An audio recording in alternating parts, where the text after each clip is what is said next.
Good evening all of you. Good evening.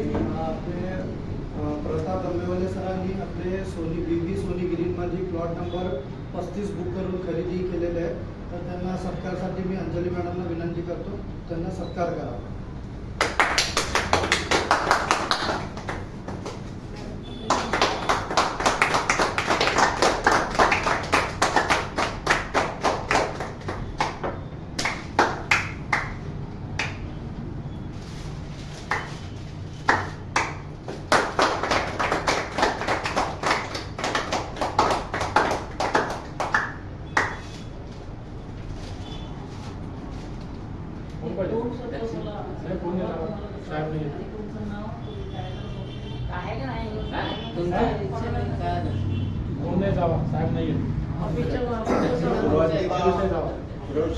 Shaikh हे आम्हाला मध्यस्थीमध्ये त्यांनी माहिती व्यवस्थित दिली, कंपनीबद्दल सांगितले आणि आम्हाला पण चांगला अनुभव आलेला आहे आणि कंपनी फार छान आहे आणि व्यवस्थित आहे आणि आपल्या शब्दाला जागरूकता आहे त्यांचं आणि आम्हाला व्यवहारात भरपूर असा अनुभव आलेला आहे. म्हणजे चांगलाच अनुभव आहे आणि यापुढे आमच्या कंपनीत प्रभाटी हो हीच सदिच्छा.